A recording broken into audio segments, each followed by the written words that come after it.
하나님 말씀은 창세기 1장 28절에 있는 말씀 같이 보시겠습니다.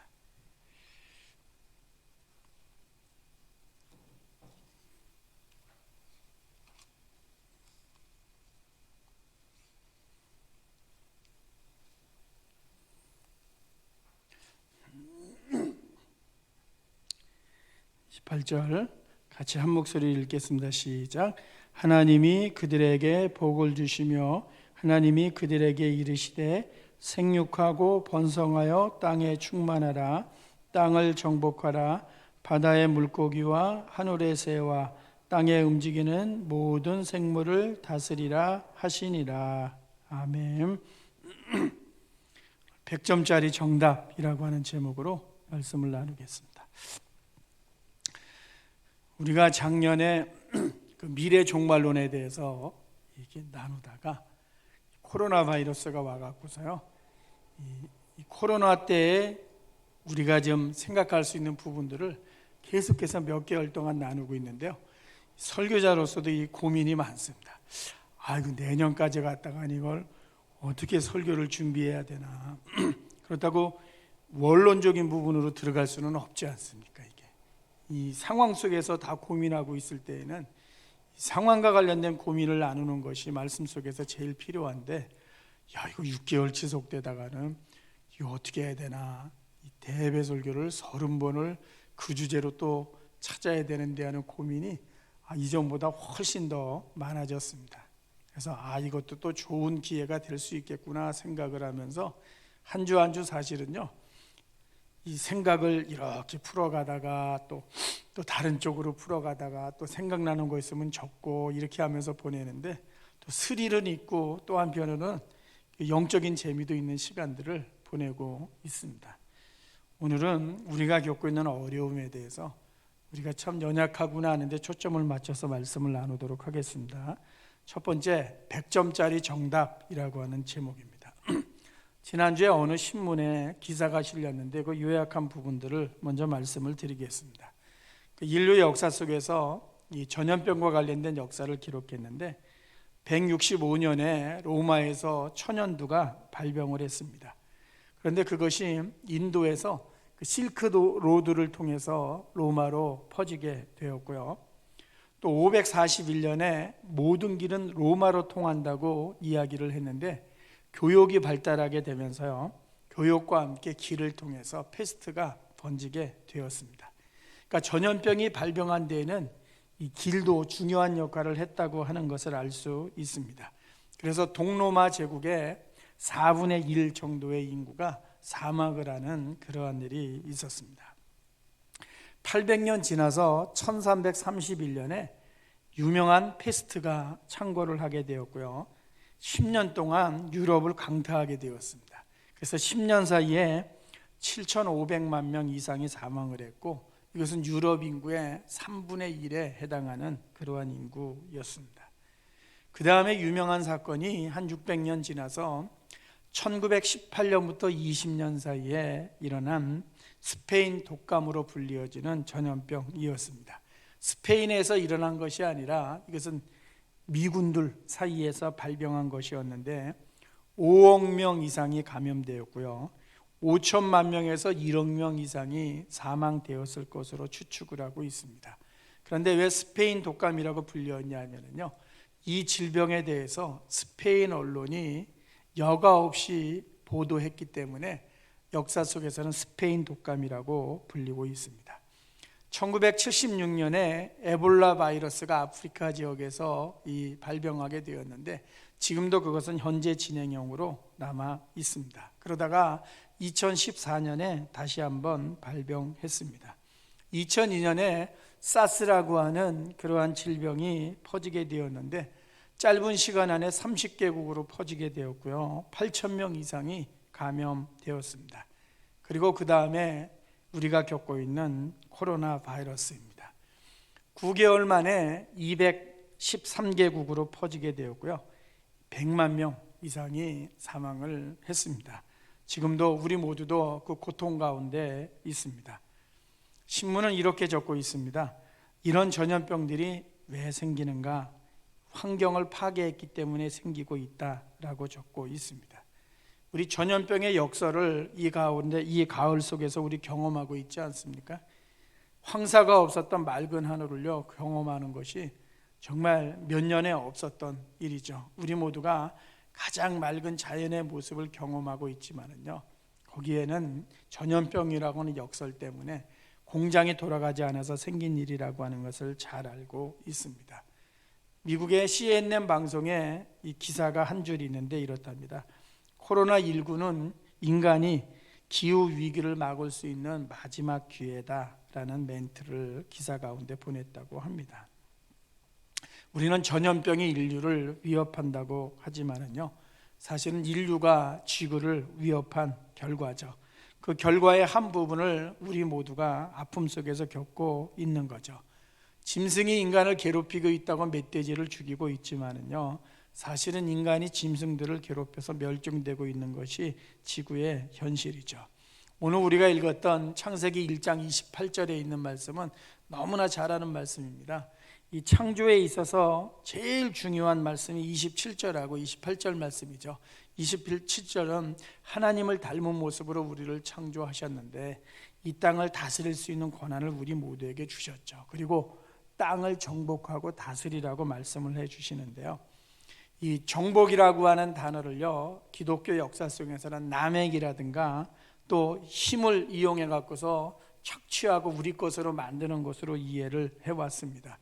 그리고 남자와 여자가 창조되었을 때 돕는 배필이라고 하는 이 단어도요 남성 우위의 구절로 역사 속에서 수없이 많이 이해해 왔기 때문에 인종차별을 정당화하고 자원 독점을 정당화하고 식민지 확장을 정당화하는 본문으로 1장 28절이 사용되었던 경우들이 아주 많습니다. 이것은 기독교가 역사 속에서 본문 해석 하나를 잘못 해석함으로 말미암아 역사 속에 저질렀던 잘못 가운데 하나라고 할 수 있습니다. 또 다른 것은 지난주가 말씀드린 것처럼 노아의 아들 가운데 이 함의 자손에서 아프리카 민족이 나왔다고 이야기하면서 아프리카 민족의 그 흑인들은 인종적으로 못한 것이라고 하는 생각이 얼마나 많이 잘못 가르쳐졌는지 모릅니다.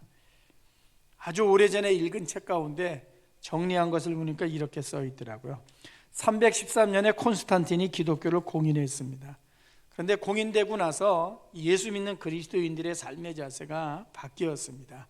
그 이전에 로마의 10대 박해가 있을 때에는 예수 그리스도의 고난을 이 땅에서 받고 있다고 생각을 하고 토굴에서 살아가고 카타콤에서 살아가면서 저들이 이 제대로 된 신앙의 모습이 무엇인가를 유지하려고 발버둥 쳤는데요, 313년에 기독교가 공인이 되고 나서는 이렇게 씁니다.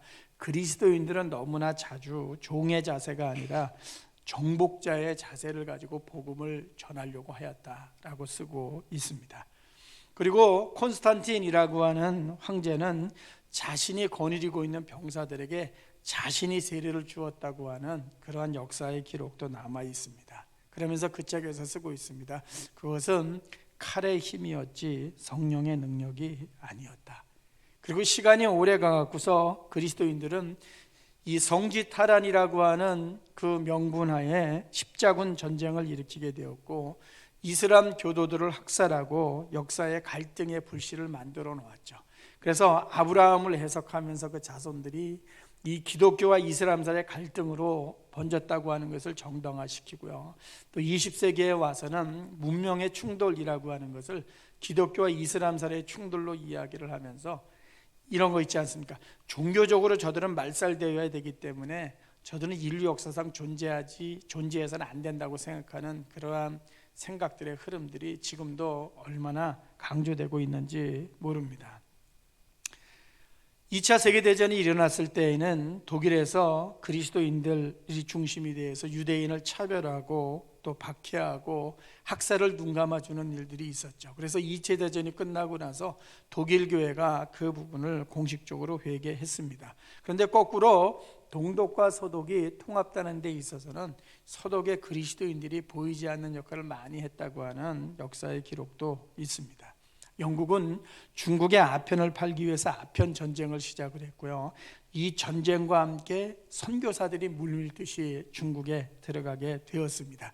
그 선교사들을 통해서 조선 땅에 복음이 전해지는 이 전쟁과 선교사가 같이 들어가는 이 좋은 모습인가라고 할 때 참 역사의 아이러니구나 하는 것을 생각하게 하는 일들이 있었습니다.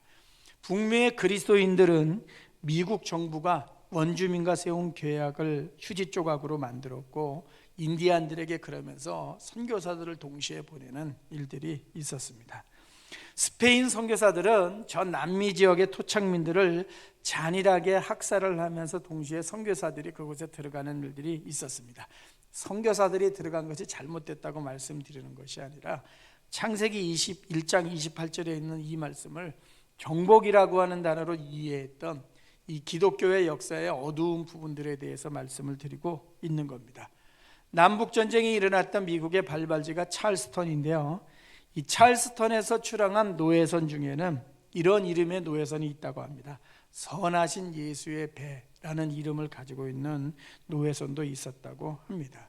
식민지 역사와 선교 역사가 함께 가는 아픔이 있었던 거죠. 정복, 이 한 단어가 가져온 문제 때문에 그러했습니다.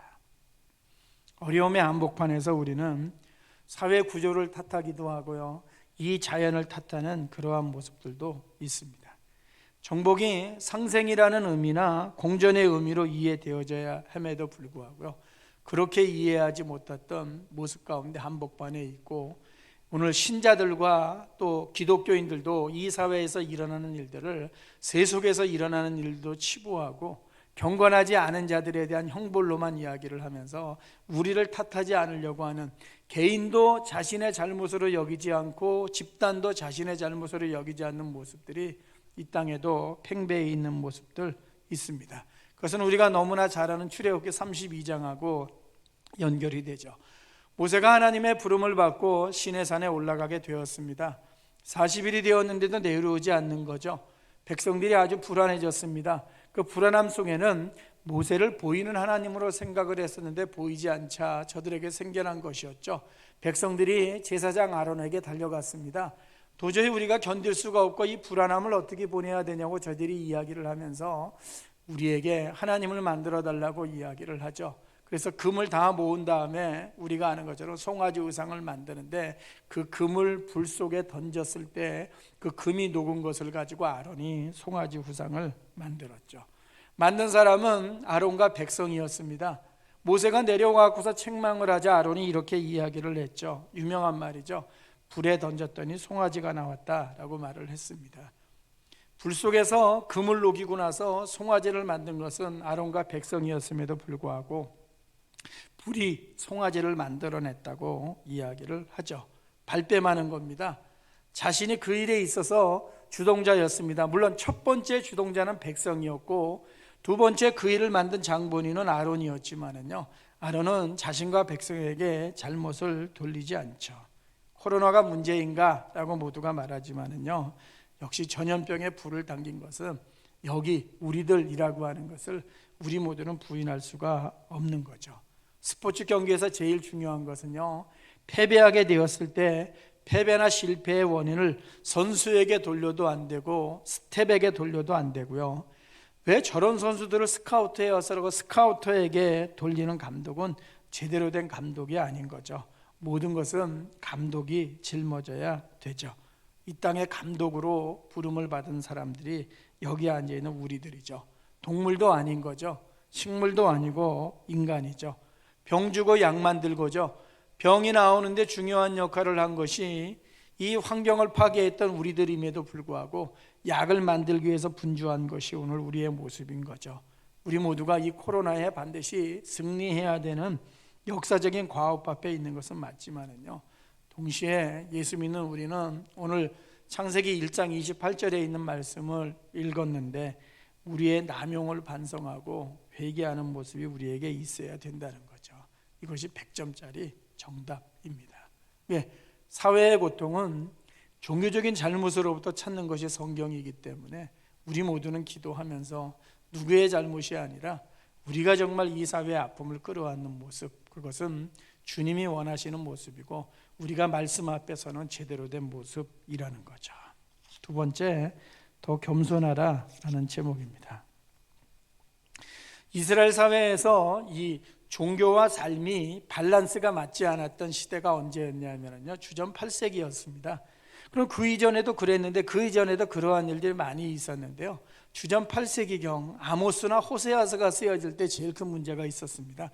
그럼 왜 그랬을까? 조금 잘 살게 되면서 생겨난 일이었습니다. 그전에는요, 생각보다 잘 살지를 못했습니다, 이스라엘 사람들이. 근데 8세기경이 되면서는요, 경제적인 상황이 상당히 나아졌었습니다. 이런 식이었죠. 후진국이었던 우리가 이제 중진국에서 선진국으로도 갈 수도 있겠네라는 희망을 이스라엘 사람들이 가지기 시작을 하면서요, 이 사회적인 차별이 아주 심해지게 되었습니다.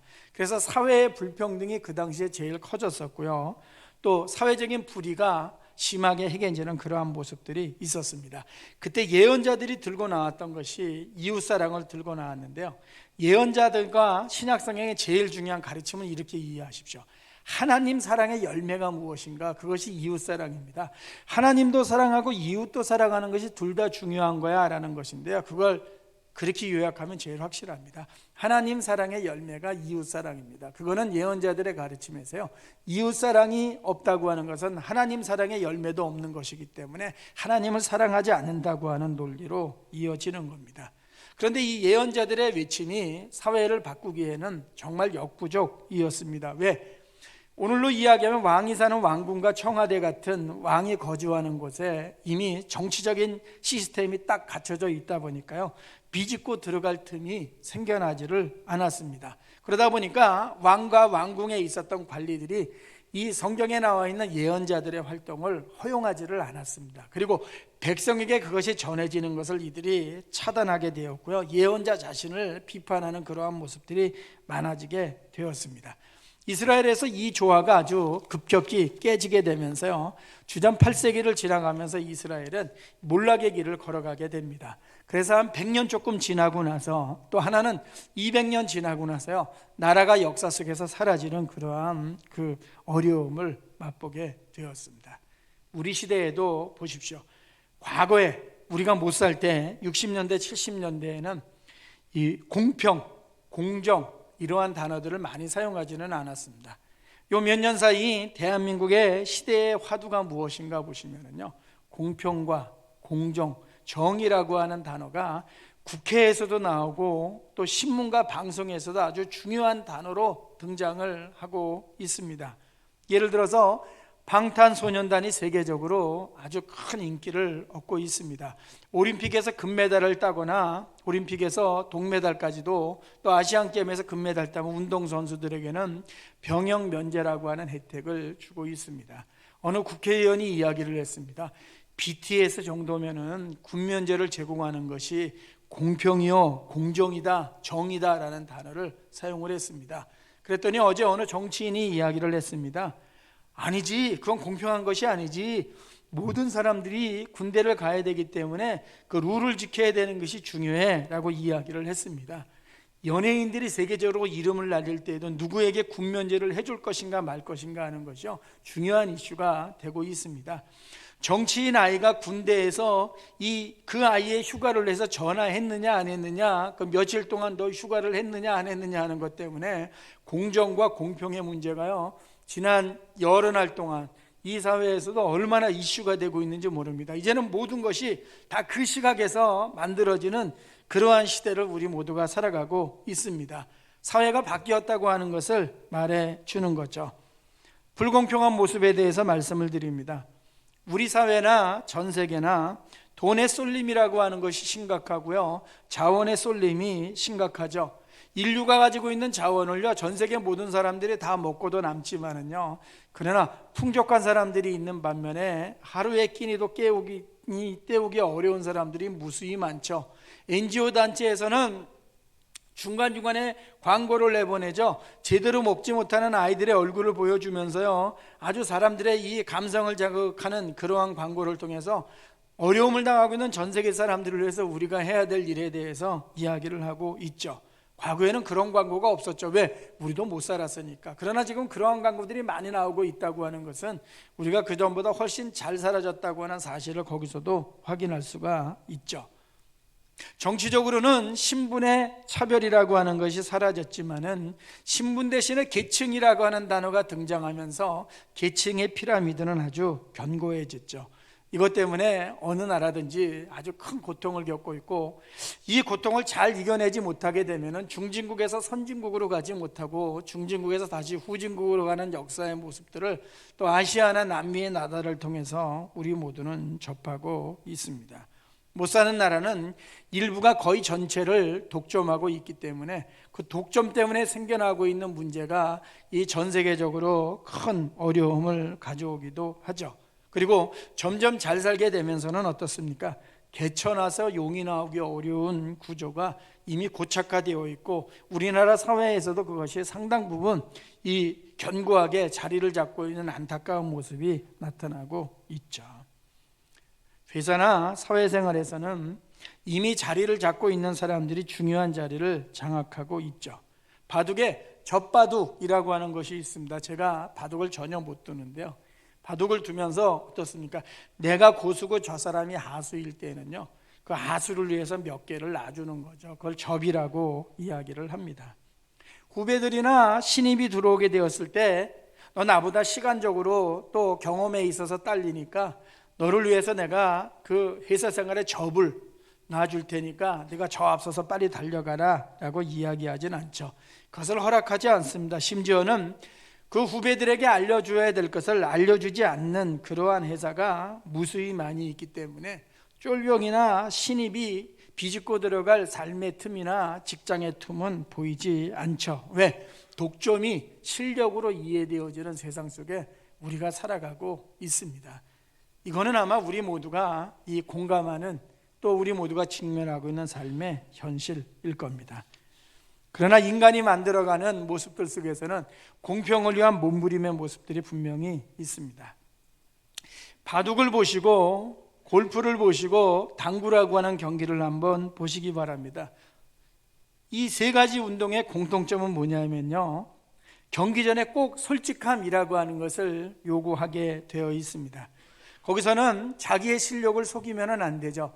당구를 얼마 치는데 얼마 쳐요 라고 속이면 안 되는 거죠. 혹시 내기를 한다면 돈을 따기 위한 목적으로 자신을 속이는 것은 비신사적으로 이해되어지죠. 몇 단인지에 대해서도 몇 급인지에 대해서 솔직해야 되는 거죠.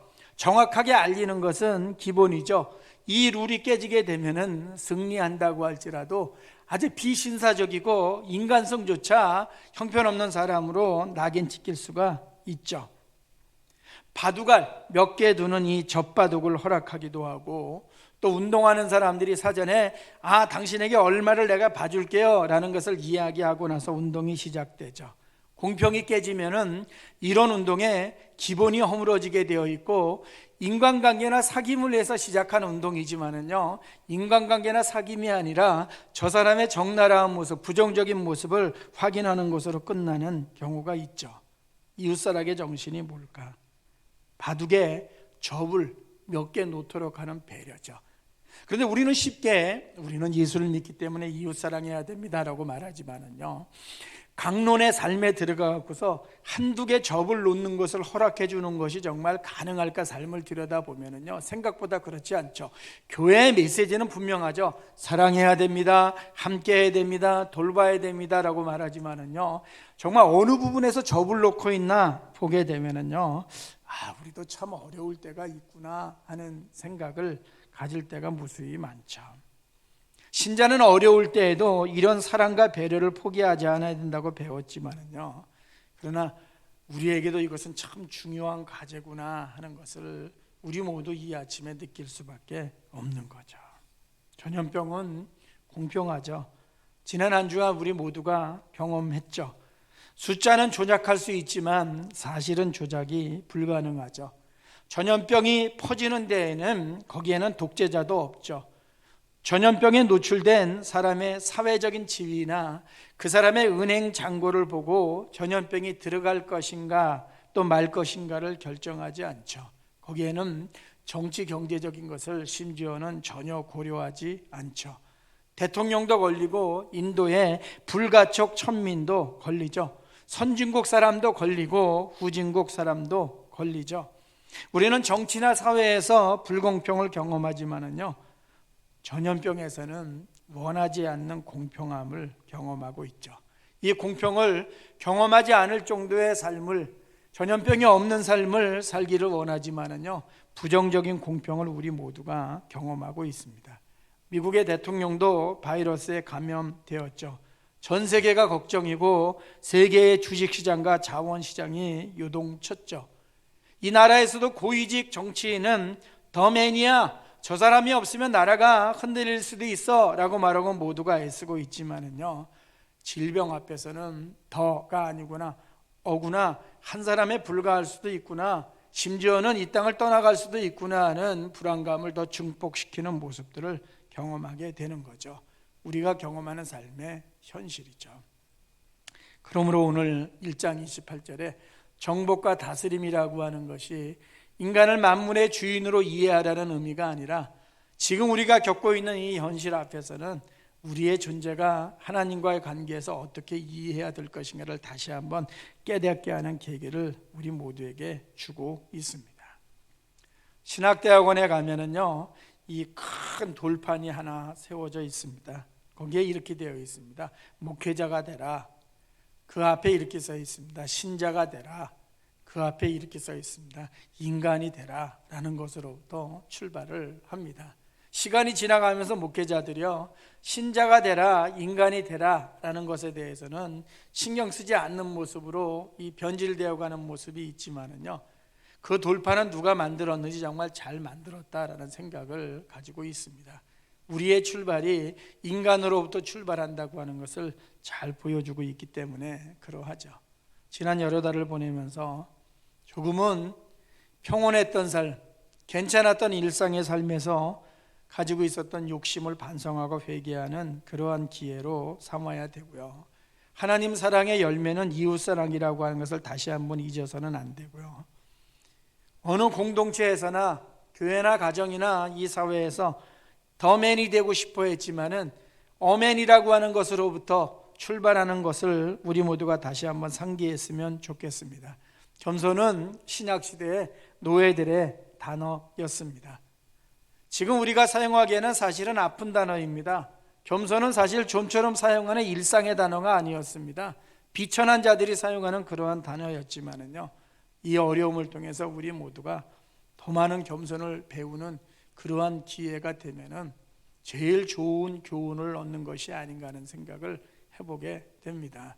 우리 모두 지나온 시간들을 돌아보면서 역사 앞에 겸손하고 하나님 앞에 겸손하고 삶에 있어서 겸손한다고 하는 것이 무엇인가를 다시 한번 배우는 그러한 계기가 되었으면 좋겠습니다.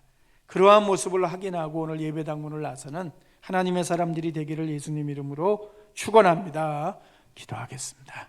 오늘 여러분 두 가지 같이 나누었습니다. 창세기 1장 28절이 역사 속에서 어떻게 이해되어졌는지 좋은 모습도 많습니다. 오늘은 부정적인 모습에 대해서 말씀드렸습니다. 그 모습의 중심에 우리가 있다고 하는 것을 다시 한번 믿음 안에서 우리가 회개하고 반성하는 시간이 되었으면 좋겠고요. 이 전염병이 공평하다고 하는 것 때문에 우리 모두가 인간이 되라, 신자가 되라, 목회자가 되라 말씀드렸습니다. 출발이 소명을 받았기 때문에 목회자가 아니라 인간으로부터 출발한다고 하는 것을 말씀드린 것처럼 우리 자신이 한 번 더 주님 앞에서 겸손의 모습으로 기도하고 삶의 현장으로 나아가는 그러한 시간이 되었으면 좋겠습니다. 그거 위해서 잠시 기도하도록 하겠습니다. 머리 숙입니다. 정복하고 다스리는 감독의 책임을 우리에게 주셨습니다. 더 잘 감당하지 못했던 것을 우리 모두가 반성하고 회개하고 우리의 삶에 아주 사소한 것에서 무엇을 바꿀 것인가를 좀 생각하게 하시고 세계를 사랑하기 전에 개인을 사랑하게 하시고, 가족을 사랑하게 하시고, 이웃을 사랑하게 하시고, 교인을 사랑하게 하시고, 주변을 사랑하는 것을 배우는 주님의 사람들이 되도록 함께 해주시기를 원합니다.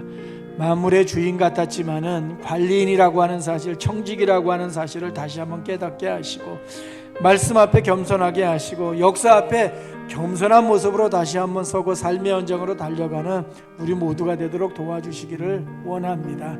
그러나 지나치게 우리 자신을 비하하지 않도록 인도해 주시고, 주신 사명의 자리에서 한 주간도 주님이 힘주시고 성령이 힘주심으로 잘 감당하는 주님의 사람들이 되도록 역사하여 주시옵소서.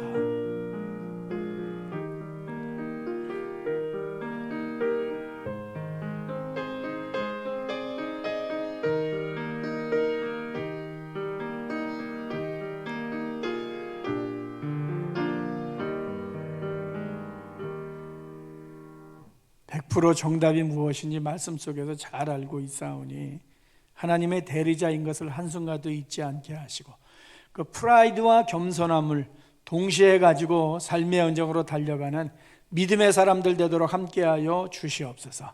이 땅에서 우리의 존재가 얼마나 소중한지 꼭 놓치지 않도록 함께해 주시고, 한 주간도 믿음 안에서 열심히 달려가길 잘 달려감으로 말미암아 많은 사람들에게 하나님의 사랑의 열매를 보여주는 주님의 사람들 되게 하여 주시옵소서. 예수님 이름으로 기도하옵나이다. 아멘.